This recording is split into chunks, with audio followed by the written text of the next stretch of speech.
The crowd at the underground gym went wild, chanting, stomping, waiting for blood. Two professional MMA fighters stood inside the cage, taunting a man who looked like he didn't belong there. He wasn't in gear. He wasn't in shape. He wasn't even angry. He was just a tired-looking single dad in a flannel shirt and old jeans. Jack Harper, a war veteran who came to fix a broken light in the gym, and ended up being shoved into the ring by two cocky fighters who wanted to teach the old man respect. The bell rang. Laughter filled the air. But 10 seconds later, one of those fighters hit the floor so hard, the cage rattled. The crowd went silent. And when Jack looked at the second fighter, his voice was calm, steady, almost sad. "Son, you don't want to do this." By the end of that night, everyone in that gym, including the bullies, would learn what real strength looks like. Not the kind that comes from muscles, but from pain, sacrifice, and love. Jack Harper's mornings started before dawn. He worked two jobs, one as a mechanic, the other as a janitor at a small MMA gym on the edge of town. Not because he loved the work, but because he needed every dollar for his 10-year-old daughter, Lily.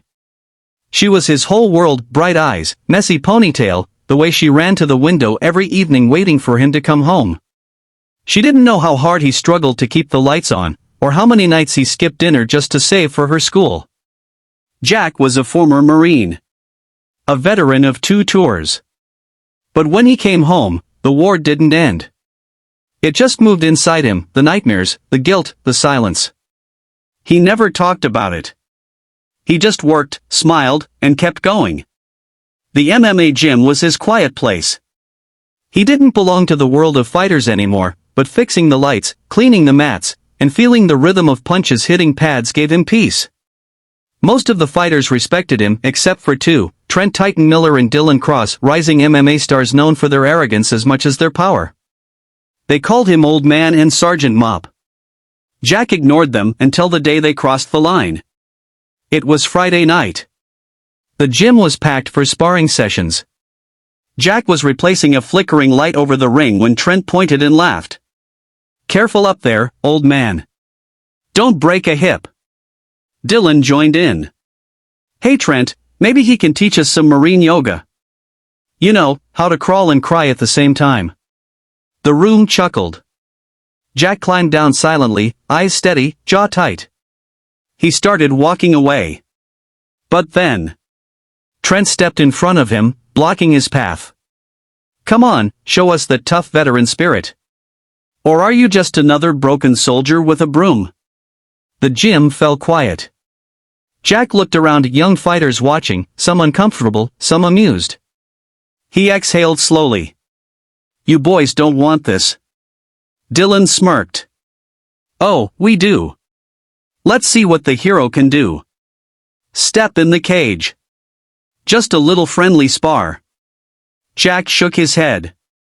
"I'm not fighting. Not anymore." But they pushed him again, literally. The crowd began to chant, "Old man. Old man." Something inside Jack cracked, not anger, but resolve.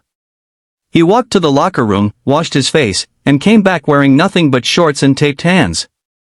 The room went dead silent. "All right," he said softly. "But when this is over, you clean your own mess." The cage door slammed shut. The bell rang. And the world held its breath. Trent came at him first, fast, confident, throwing wild hooks meant to humiliate. Jack didn't move much. He waited. Studied. Then one step, one twist, one perfectly timed movement, bam. Trent hit the mat before anyone could blink. He tried to stand, dazed. Jack helped him up gently. "You telegraphed the punch," Jack said quietly. "Never lead with emotion." The crowd murmured. Dylan's smirk disappeared. "Lucky shot," Dylan growled, storming in with brutal kicks and elbows. Jack's eyes softened, his breathing steady, his mind calm, like he was somewhere else entirely. Every hit Dylan threw was deflected with military precision, not flashy, just efficient. Jack wasn't fighting to win. He was fighting to teach. A pivot. A sweep. A counterlock. Dylan was on the floor, choking for air. Jack backed away, breathing hard but calm. You fight to hurt, he said. I fight to protect. Silence. Nobody laughed anymore. Trent stumbled up, humbled, and whispered. Who are you? Jack looked at him, sweat dripping down his face. Just a dad who doesn't back down. Later that night, when everyone had left, Trent and Dylan found Jack cleaning the mats again. No jokes.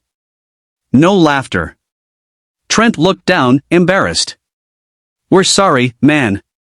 We were idiots. You didn't deserve that. Jack nodded. You're young. You'll learn. Just remember, discipline without respect is just violence. Dylan hesitated. Can you teach us? Jack smiled faintly. Come by tomorrow. Bring humility. Weeks passed. Jack became more than a janitor, he became a mentor. He trained them not just to fight, but to control ego, to find balance, to respect others. And for the first time since the war, Jack found peace, not through combat, but through purpose. His daughter, Lily, sat on the bench every evening, watching proudly as her father taught fighters twice his size. One day she asked, Daddy, are you a hero? Jack smiled, lifted her onto his shoulders, and said, No, sweetheart. I just don't walk away from what's right.